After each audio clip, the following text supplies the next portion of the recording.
రాజకీయ పరిణామాలపై సమగ్ర విశ్లేషణ అందించే నమస్తే నాగేశ్వర్ కార్యక్రమానికి స్వాగతం. ప్రొఫెసర్ నాగేశ్వర్ గారు మనతో ఉన్నారు. నాగేశ్వర్ గారు విశ్లేషణ చూసే ముందు వాళ్ళ ప్రధాన వార్తల్ని చూద్దాం. కూటమి భారీ విజయం. TDP 135, Janasena 21, Bharatiya Janata party 8.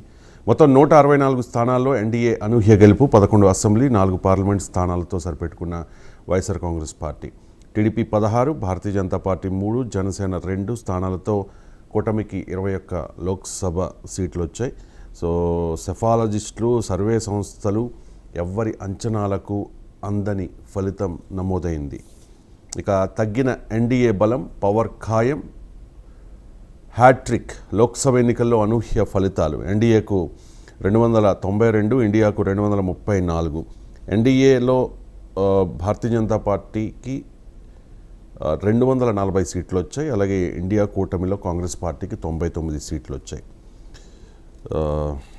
49 సీట్లతో ఆదుకున్న తెలుగు రాష్ట్రాలు అండ్ ఒడిస్సా. 10 ఏళ్ల తర్వాత కేంద్రంలో నిజమైన సంకీర్ణం రాబోతోంది. 52 నుంచి 99 స్థానాలకు ఎగబాగిన కాంగ్రెస్. గత ఎన్నికలతో పోలిస్తే 47 సీట్లు అధికంగా వచ్చాయి కాంగ్రెస్ పార్టీకి. పడి లేచిన కాంగ్రెస్ అనే వార్తను చూడొచ్చు. పోటీ చేసిన 328 స్థానాలకు గాను 99 స్థానాల్లో విజయం. రిజర్వేషన్ల రద్దు, రాజ్యాంగం మార్పు ప్రచారాస్త్రాలుగా కమలంపై ఎదురుదాడి చేశారు రాహుల్. అలాగే సొంతంగా ప్రభుత్వాన్ని ఏర్పాటు చేయాలనే బీజేపీ కలలకు కాంగ్రెస్ బ్రేక్ వేసింది. బెంగాల్ మమతదే మరోసారి మ్యాజిక్. 29 చోట్ల విజయం. భారతీయ జనతా పార్టీకు నిరాశ. 2019 ఎన్నికల్లో భారతీయ జనతా పార్టీకి 18 సీట్లు వచ్చాయి. కాంగ్రెస్కు 2, తృణమూల్కు 22 వచ్చాయి. ఇప్పుడు 29 చోట్ల విజయం సాధించింది.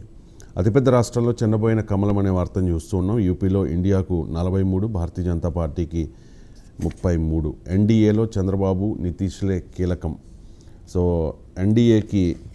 ఎన్డీఏలో చంద్రబాబు అంటే ఎన్డీఏలో సెకండ్ పార్టీ. 240 సీట్స్ తర్వాత ఎన్డీఏలో 16 సీట్లతో సెకండ్ లార్జెస్ట్ పార్టీగా ఉంది. అంటే ఎక్కువ సీట్లు వచ్చిన పార్టీగా టీడీపీ ఉంది. అలాగే నితీష్ కుమార్కి 12 సీట్లు వచ్చాయి జేడీయూకి. సో వీళ్ళిద్దరూ కూడా చాలా కీలకం అనే వార్తను చూడొచ్చు. టీడీపీ జేడీయూలను సంప్రదించడంపై నేడు రాహుల్ గాంధీ నిర్ణయం తీసుకుంటారనే వార్తను చూడొచ్చు. వీళ్ళిద్దరూ కీలకం కాబట్టి వీళ్ళిద్దరూ ఇండియా కూటమికి సపోర్ట్ చేస్తే వాళ్ళు గవర్నమెంట్ ఫామ్ చేసే అవకాశాలు మెరుగుపడవచ్చు. ఇక ఇవాళ ఢిల్లీకి చంద్రబాబు నాయుడు, పవన్ కళ్యాణ్ వెళ్ళబోతూ ఉన్నారు. 9న 11:50 ప్రమాణ స్వీకారం ఉండే అవకాశం ఉంది. ఇవాళ ఎన్డీఏ సమావేశం మరి కాసేపట్లో స్టార్ట్ అవుతుంది. ఈ సమావేశానికి చంద్రబాబు నాయుడు అండ్ పవన్ కళ్యాణ్ వెళ్ళబోతూ ఉన్నారు. ఇక ఏం జరిగిందో దేవుడికే ఎరుక. ఎవరో మోసం, అన్యాయం చేశారు అనడానికి ఆధారాలు లేవు. ఫలితాలు ఎలా వస్తాయని ఊహించలేదు. పథకాల ప్రభావం ఏమైందో తెలియదు.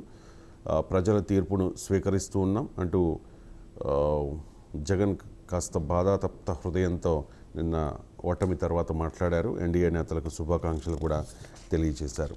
జయహో జనసేన. పోటీ చేసిన 21 స్థానాల్లోనూ విజయభేరి మోగించింది. జనం మనసులు గెలిచిన సేనాని. వైఎస్ఆర్ కాంగ్రెస్ పార్టీకి వచ్చిన వాటికంటే దాదాపు రెట్టింపు. ఈ ఫలితాలతో పార్టీకి గాజు గ్లాసు గుర్తు ఖరారవుతుంది. జవాబుదారీ ప్రభుత్వాన్ని స్థాపిస్తామని పవన్ కళ్యాణ్ స్పష్టం చేశారు.